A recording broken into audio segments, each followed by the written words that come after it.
Okay, now for further discussion, we're joined in the studio by Representatives Council member عيسى الكوهجي. Good morning, Mr. Koheji. Good morning. Thank you for joining us. Now, what can you tell us, let's get straight down to it. What can you tell us about the history and what it is that binds the GCC countries already together? First of all, you could say they're all sisters. What binds us is language, religion, family, economics, security, social. Everything that you can think of binds the GCC together as a whole, as a unit. If we're talking about the EU, EU is 28 different countries in unified under one umbrella. In the GCC, we've done it since the 80s, since the GCC started to become a council.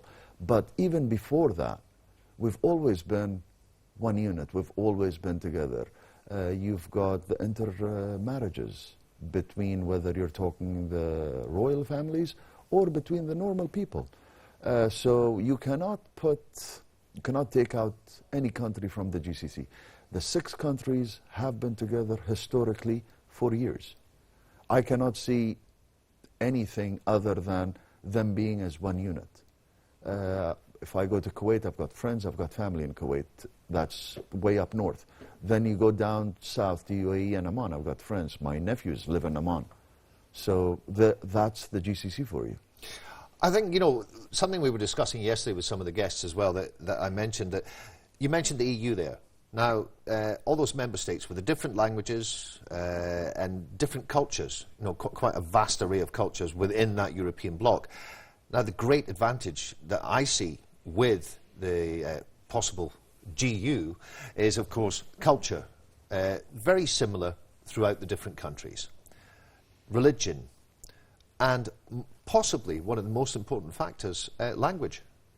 Altogether there for the GCC to move forward to union stage. And I think these strengths could actually end up the union being much stronger entity than the EU as one big family of nations.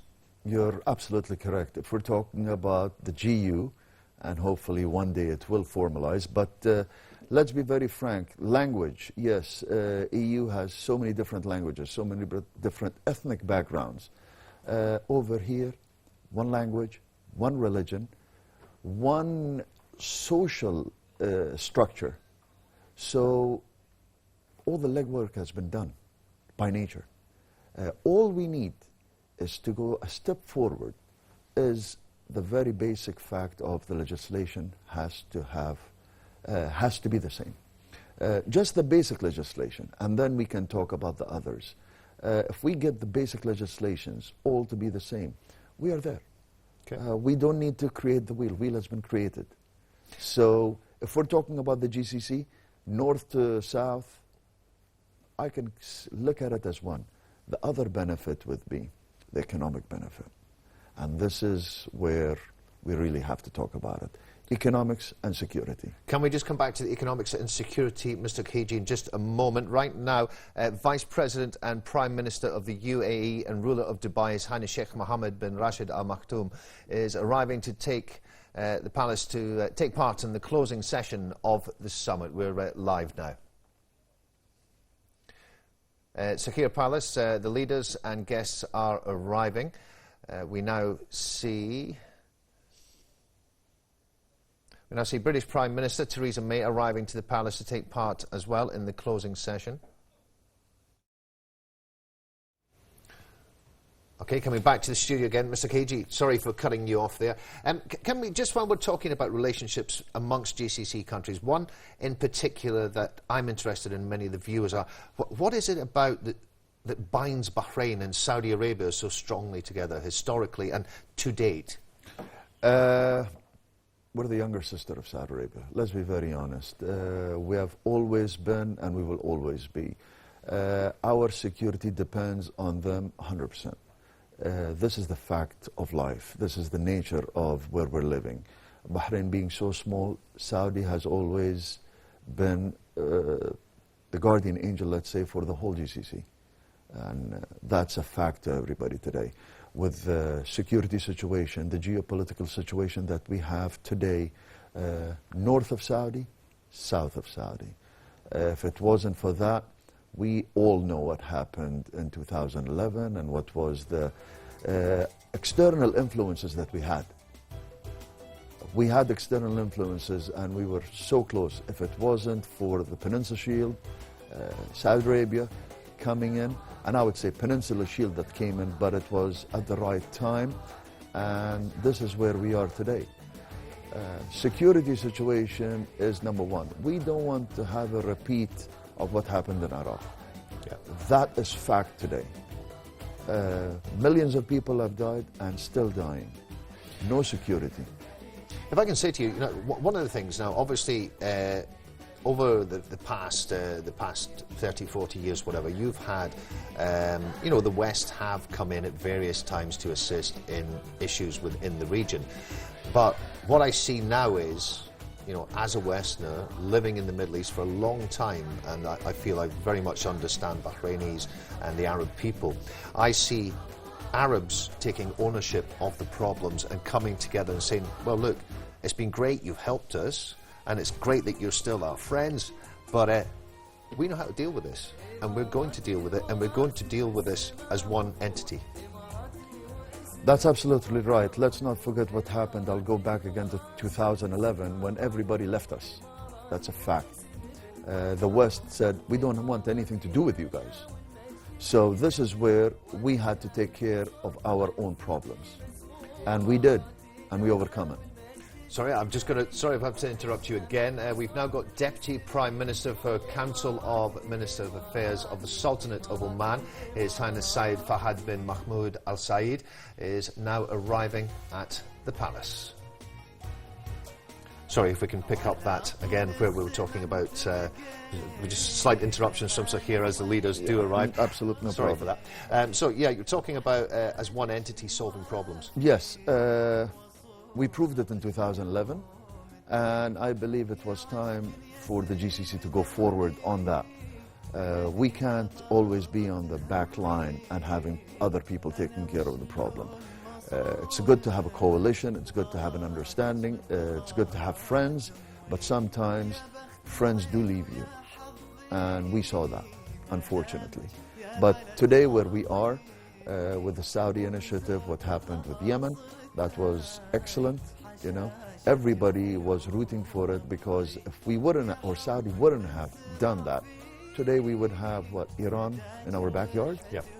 Unfortunately. The meddling with the GCC countries has not stopped.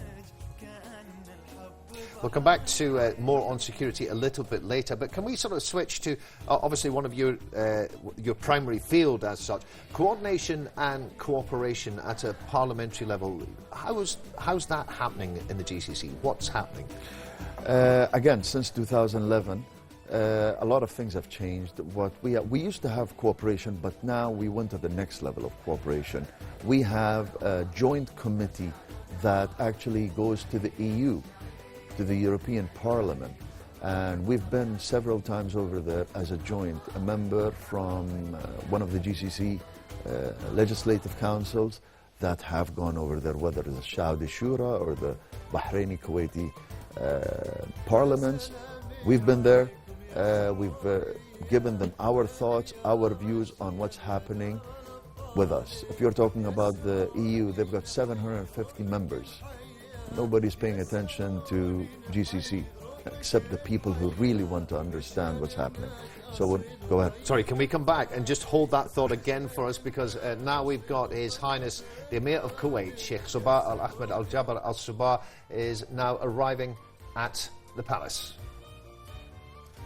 And if we can, once again, I do apologise for these breaks, if we can just pick up again where you were going, you were just finishing off about EU there. Yes, so we've been there several times. We've actually explained to them the whole GCC and their legislative councils, our laws. Honestly speaking, they were just impressed. And they were like, we didn't know. We were very clear in explaining to them what's happening, and the unfortunate part of them getting their source of information from the wrong side. This is the fact of it.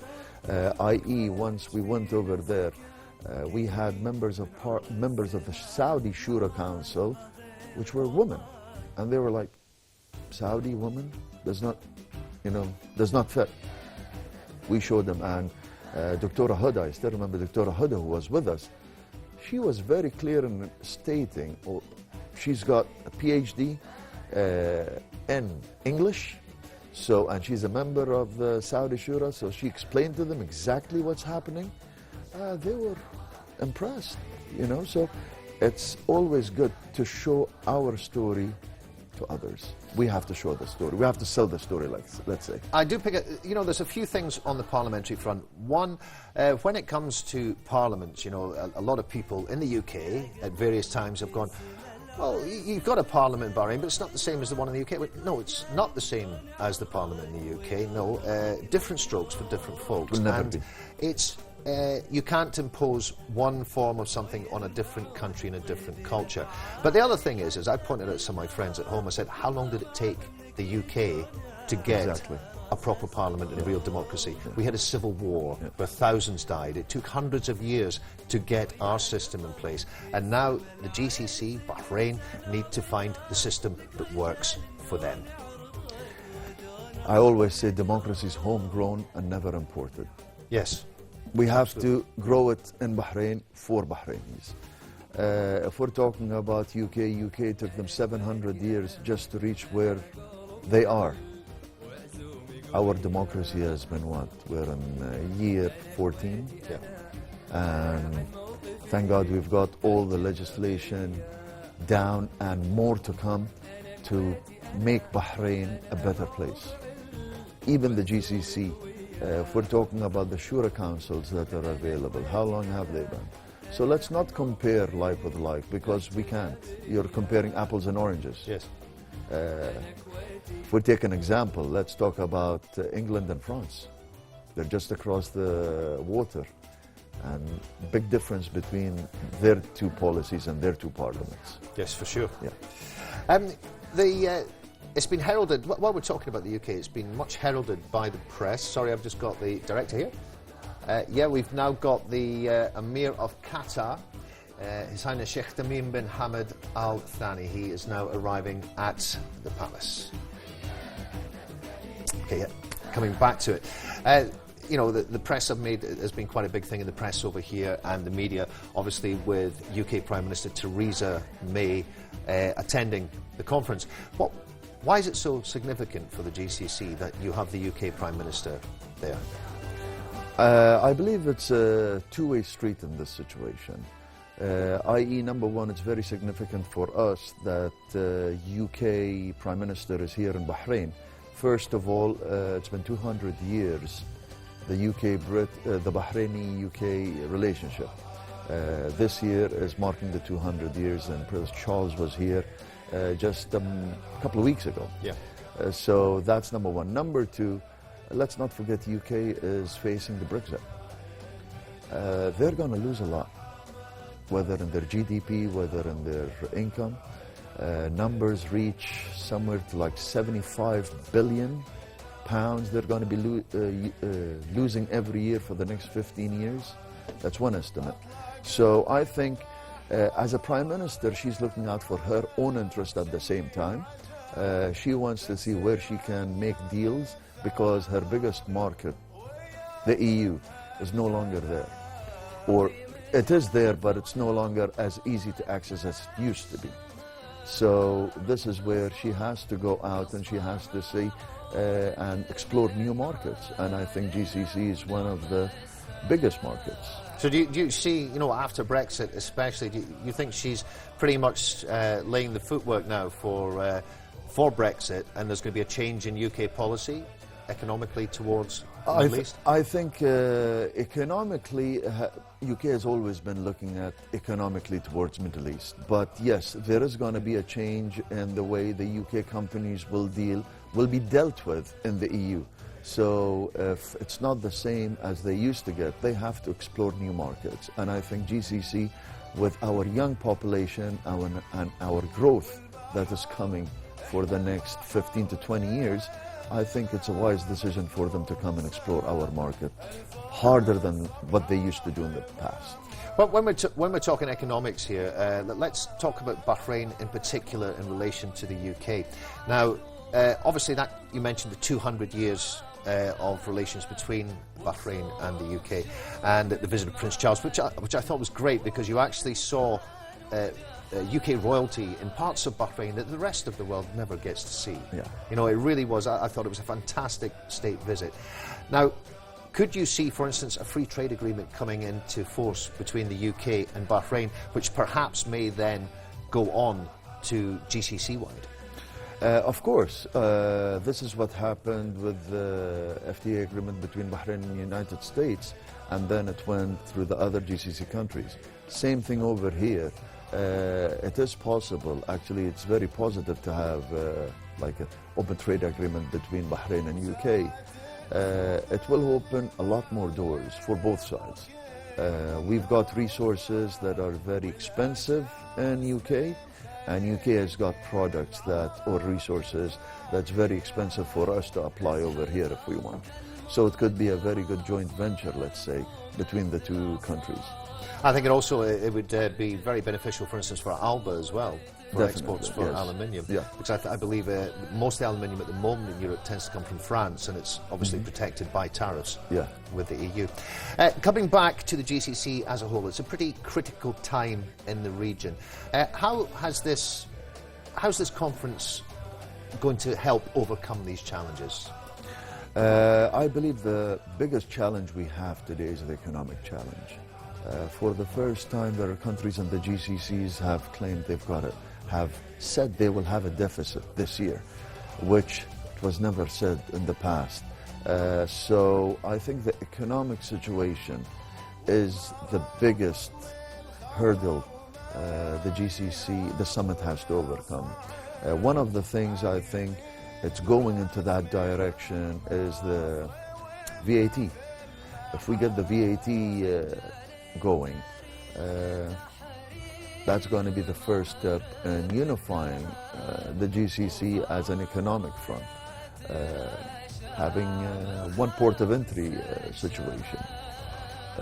So there is a lot of things economically could be discussed, and I believe they have discussed in this summit, that will be pushing towards a more economic friendly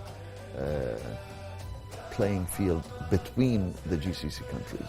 What do you think the VAT, just out of curiosity, what do you think between 5-10% we'll be looking at? I believe the number that they're saying is 5%. Okay. But it has to come. Yeah. You know, we're one of the few areas in the world that we've pushed it so far back. And because we pushed it so far back, it started hurting us in our pockets. This is where Bahrain is in deficit for so many years. This would help. This is one. The other thing is the subsidies we're talking about. All the GCC countries have subsidies. This is another thing. If they didn't talk about it, they will talk about it in the coming future. Definitely. I think, but it's part of, you know, the governments, whether it's the Bahrain government, whether it's the other governments and leaders of the GCC, they see the reliance on oil, which has been there for a long time, on fossil fuels. Yeah. And with the oil price dropping down as it has over the past year or so, or nearly a year, they need those other sources of revenue. Yeah. And obviously VAT is part of it. You know? Sorry, we've got director again. Okay, we're as you can see on the pictures there now, we have the custodian of the two holy mosques, King Salman bin Abdulaziz Al Saud. He is now arriving at the palace. So moving on from that part, if I can just touch briefly as well, it's sovereign wealth funds. Now I noticed Kuwait, the deficit in Kuwait, but they put quite a bit away. I think the figure, I may be wrong, 600 billion, I think it's $600 million, or around that, and a sovereign wealth fund. They put quite a bit away for a rainy day. Are other countries in the same sort of position as Kuwait? Yes, some countries are, but the thing is, it does not mean if I have it in a bank and I start using it, it will always stay there. It will deplete. The only thing is, and the right idea is diversifying your resources. We have some sort of diversification, but not enough. We want to push the oil. I think a good number economically will be at 30% of your income should be oil. So that means that much more you have to push for industry, for tourism, for anything else other than being 90-95% dependent in your budget on oil. I see the GCC, to me, now is becoming more, people are starting to know from out with the region. You know, before if you said GCC, they'd go, what? The EEC? Yeah. No, the GCC. Yeah. Right. Now you've got awards for innovation, you've got sports tournaments, especially from Sheikh Nasser. We have a lot of the sporting achievements for the kingdom now, for instance, and of course that wonderful thing of Bahrain being on the medals table at the Olympics, which was a great thing to witness. But the GCC seems to be looking for ways to go, look, we're here. This is us. This is what we do. We want to contribute not just to the region. We want to contribute on a global way. Definitely. Again, this goes back to how you sell your story. His Excellency Sheikh Nasser has been doing a great job in the sport arena. His Excellency Sheikh Khalid has gone into a new route, which is the MMA style of fighting. This is all the way that if we look at media, how the media has perceived these sport heroes, let's say, in the West. Well, again, let's mimic them and see where we get. And apparently we got some good athletes. You know, we're discovering very good athletes. Thanks to Sheikh Nasser and Sheikh Khalid, they're pushing the Bahrainis to achieve more. And then you're going to be on the map. Once you start being on the map, every small bit helps. If we're talking about GCC, yes, we are there, but we have to have a better, let's say, media outlet. We have to sell our story better. We've got successful stories all around GCC. Dubai, for instance, they've been selling their story, but we need to sell our story as well. Everybody knows Dubai. Yeah. All around the world. What did Dubai do? They just sold their story, right? This is what, if we have an external, a unified external foreign policy, this would be great. If we're talking about security, is unified. If we're talking about foreign policy, it will be great. If we're talking about economy, unified, it will be great. This is where you really become a major player in the global market. Now, just to finish, we need to round up because this session is just about to begin. If we can just round up, Mr. Kohegyi, what are your hopes as a parliamentarian for inter-GCC parliamentary cooperation in the very near future? What do you hope to see happen? What I really hope is I want to unify the basic laws. If we can achieve that as parliaments, then if we are talking in the future, we want GU, it's very easy because all the countries have the same basic laws. Then they tailor the other things on top of it to be tailor-made for that specific country. If we can achieve that, that'd be great. We do have a majority of our laws are very similar, but we have to have them exact, just the basic laws. So I hate to come back to the comparison bit, but with the EU, so you're looking similar sort of to the EU, where you'd EU law and then you'd national law as well. Exactly. The two hand in hand with each other. Whatever laws are being passed in any country in the EU, first of all, it has to go to the European Parliament. It has to go to the EU, it has to go to the European Parliament, they discuss it, they come out with a framework for the specific legislation. And then it gets spread around. You work within this framework. Once you're done, the framework is the same, it's just tailor-made a little bit different for each country. Mr. عيسى Al-Kohegyi, thank you very much for joining us. We are going to be switching now across to Sakhir. Once again, thank you. That Council of Representatives, Mr. عيسى Al-Kohegyi.